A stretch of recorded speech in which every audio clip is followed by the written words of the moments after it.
তো বন্ধুরা চলে আসছে কিন্তু কৃষক বন্ধুর ফর্ম। এই ফর্মটা তোমরা কিভাবে ফিল আপ করবে সেটা আমি তোমাদেরকে বলে দিব।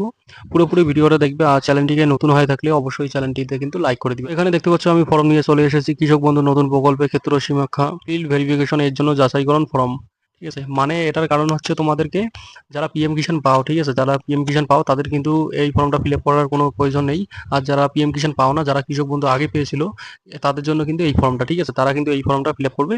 তো কি করে ফিল আপ করতে হয় আমি তোমাদেরকে সহজেই দেখিয়ে দিতেছি। এখানে প্রথমে দেখতে পাচ্ছ তোমরা কৃষক বন্ধু কেবি আইডি নাম্বার, ঠিক আছে, কৃষক বন্ধুর কেবি আইডি নাম্বার। সেখানে তোমরা গুগলে গিয়ে সার্চ করবে, তো গুগলে গিয়ে সার্চ করবে কৃষক বন্ধু, ওইখানে স্ট্যাটাস দেখতে পারবে, সেই স্ট্যাটাসটা থেকে কিন্তু কৃষক বন্ধুর কেবি নাম্বার পেয়ে যাবে, ঠিক আছে। তো কৃষক বন্ধুর কেবি নাম্বার এখানে দিয়ে দিবে, আইডি নাম্বারটা এখানে দিয়ে দিবে।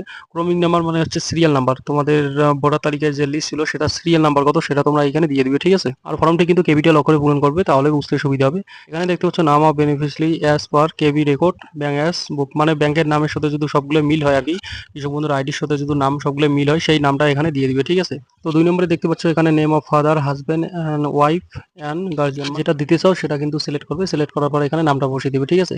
এখানে অ্যাড্রেস লেখা আছে, এখানে অ্যাড্রেসটা তোমরা দিয়ে দিবে। দেখতে পাচ্ছ ৩ নম্বরে জেলা মানে ডিস্ট্রিক্ট, সেই ডিস্ট্রিক্টটা এখানে তোমাদের বসিয়ে দিবে। তোমাদের কি ডিস্ট্রিক্টের মধ্যে পড়ো সেটা তোমরা এখানে দিয়ে দিবে। ৩ নম্বরে আছে ব্লক, তোমাদের ব্লক কোথায় সেটা তোমরা এখানে লিখে দিবে। ৪ নম্বরে আছে গ্রাম পঞ্চায়েত, মানে তোমরা কোথায় বসবাস করো আর কি, গ্রাম, গ্রাম পঞ্চায়েত, সেই গ্রামের নামটা তোমরা এখানে দিয়ে দিবে। মানে হাট-টাট যেখানে হয় সেই আরকি গ্রাম পঞ্চায়েতের একটা যে নাম থাকে সেটা তোমরা এখানে দিয়ে দিবে। মৌজা এটা হচ্ছে ভিলেজ, তারপরে এটা হচ্ছে তোমরা ভিলেজ দিয়ে দিবে, ঠিক আছে।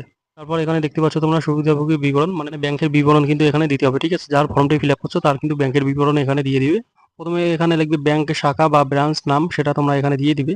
দ্বিতীয়ত তোমাদেরকে আইএফসি কোড এখানে তোমরা দিয়ে দিবে, আইএফসি কোডটা যেটা হয়।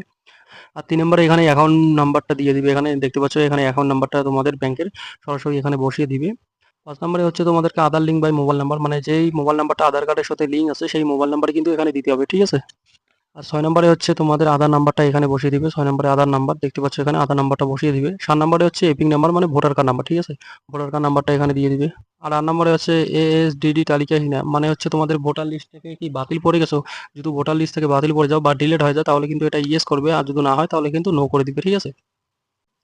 আর ৯ নম্বরে এখানে দেখতে পাচ্ছ পিএম কিষাণ সুবিধাভোগী কিনা, মানে তুমি কি পিএম কিষাণ সুবিধাভোগী পাও, যদি পাও তাহলে এখানে ইয়েস করে দিবে, আর যদি না পাও তাহলে এখানে নো করে দিবে, ঠিক আছে। আর পিএম কিষাণ সুবিধাভোগী পেলে কিন্তু এই ফর্মটা তোমাদেরকে দিবে না অবশ্যই। রয়েছে তোমার প্রধান পেশা কি, এখানে দেখতে পাচ্ছ কৃষি, কেন্দ্রীয় সরকার, রাজ্য সরকার, সাংবিধানিক সংস্থা, সরকারি প্রতিষ্ঠান, পঞ্চায়েত, পৌরসভা, এটা অনেক কিছু আছে, এগুলো এখানে তোমরা ফার্মার দিয়ে দিবে, ঠিক আছে।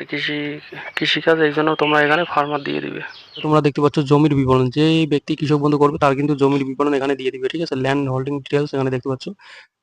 জেএল নাম্বার এখানে দিয়ে দিবে, জমির যে জেএল নাম্বার থাকে সেখানে উপরে দেখবে একটা জেএল নাম্বার লেখা আছে, বাংলা দিয়ে হোক বা ইংরেজি দিয়ে হোক, জেএল নাম্বারটা এখানে যেমন আছে তেমনই বসিয়ে দিবে। তারপর খতিয়ান নাম্বারটা এখানে যেমন আছে তেমন বসিয়ে দিবে, খতিয়ান নাম্বারটা জমির। তারপর প্লট নাম্বার মানে দাগ নাম্বার, জমির যে দাগ নাম্বার দেওয়া আছে কত দাগ আছে সেটা তোমরা এখানে দিয়ে দিবে। তারপর জমির পরিমাণ একর, কত একর জমি একরে কিন্তু এখানে বসিয়ে দিবে, ঠিক আছে। টোটাল কত একর জমি সেটা কিন্তু এখানে বসিয়ে দিবে। তারপর এখানে আছে ROR এর তালিকায় খতিয়ানের ডেট অফ রোল, মানে জমি কত সালে তুমি পেয়েছো সেটার কিন্তু তারিখ উপরে দেখাই আছে, ফর্মটা জমির কাগজটার মধ্যে পেয়ে যাবে, সেটা কিন্তু তোমরা এখানে দিয়ে দিবে, ঠিক আছে। তারপর এখানে জমি দখলের ধরন, মানে জমি তুমি কি করে পেয়েছো, তোমার কি গিফট করেছে নাকি পার্চেস করেছো, যেটা হবে তোমরা সেটা এখানে দিয়ে দিবে। পার্চেস করলে পার্চেস, তারপর ট্রান্সফার হলে ট্রান্সফার, আদার যে কোনো একটা তোমরা দিয়ে দিবে, যেটা হয় সেটা তোমরা দিয়ে দিবে, ঠিক আছে। ভুলভাল দিবে না, যেটা হয় সেটা তোমরা দিয়ে দিবে। তারপর এখানে দেখতে পাচ্ছ ১২ নম্বরে আয়কর প্রদানকারী কিনা, মানে তোমরা কি ইনকাম ট্যাক্স পে করো, যদি ইনকাম ট্যাক্স পে করে থাকো তাহলে ইয়েস, আর যদি না করে থাকো তাহলে নো করে দিবে, ঠিক আছে। তারপরে এখানে নেক্সট পেজে তোমরা দেখতে পারবে স্বামী স্ত্রী বিবরণ। এখানে ১৩ নম্বরে বলা হচ্ছে যে স্বামী স্ত্রী বিবরণ মানে তোমাদেরকে যে কোনো একটা দিতে হবে, বুঝতে পারছো। যদি তুমি করো তাহলে তোমার বউয়েরটা দিবে, আর যদি তোমার বউ করে তাহলে কিন্তু এটা তোমারটা দিবে, ঠিক আছে। এখানে লেখা আছে স্বামী বা স্ত্রীর নাম, এখানে যেটা তোমরা দিবে, স্বামীর দিবে বা স্ত্রীর দিবে, যেটা দিবে তার নাম এখানে বসিয়ে দিবে। ব্যাংক ও শাখার নাম এখানে দেখিয়ে দিবে, দেখতে পাচ্ছ এখানে ব্যাংক নেম বা ব্রাঞ্চ এখানে লিখে দিবে, ঠিক আছে। আর ১৪ নম্বরে দেখতে পাচ্ছ আইএফসি কোড, সেই ব্যক্তির আইএফসি কোডটা এখানে দিয়ে দিবে। তারপর দেখতে পাচ্ছ তোমরা ব্যাংক অ্যাকাউন্ট নাম্বার, অ্যাকাউন্ট নাম্বারটা তোমরা এখানে দিয়ে দিবে। তারপর আধার কার্ডের সাথে মোবাইল নাম্বার, এখানে দেখতে পাচ্ছ আধার লিঙ্ক মোবাইল নাম্বার, আধার কার্ডের সাথে মোবাইল নাম্বার, যে মোবাইল নাম্বারটা যুক্ত সেই মোবাইল নাম্বারটা এখানে দিয়ে দিবে। তারপরে এখানে ১৬ নম্বরে আধার নাম্বার বসিয়ে দিবে, ঠিক আছে। আর ১৭ নম্বরে দেওয়া হচ্ছে এপিক নাম্বার, মানে ভোটার কার্ড নাম্বার এখানে দিয়ে দিবে। তারপর এখানে দেখতে পাচ্ছ ওয়েদার কেবিএন বেনিফিশিয়ারি, মানে তিনি কি কৃষক বন্ধু পান, যার এখানে ফর্মে, যার এখানে আইডি কার্ড দেওয়া আছে তিনি কি কৃষক বন্ধু পান, যদি কৃষক বন্ধু পায় তাহলে কিন্তু ইয়েস করবে, আর না হলে কিন্তু নো করবে, ঠিক আছে। তো এখানে নিচে দেখতে পাচ্ছ এএসডিডি তালিকায় মানে হচ্ছে ভোটার লিস্ট থেকে বাদ দেওয়া। যে ভোটার লিস্ট থেকে বাদ গেছে তাহলে কিন্তু ইয়েস করতে হবে এটার মানে, আর যদি ভোটার লিস্ট থেকে বাদ না যায় তাহলে কিন্তু নো করতে হবে, ঠিক আছে।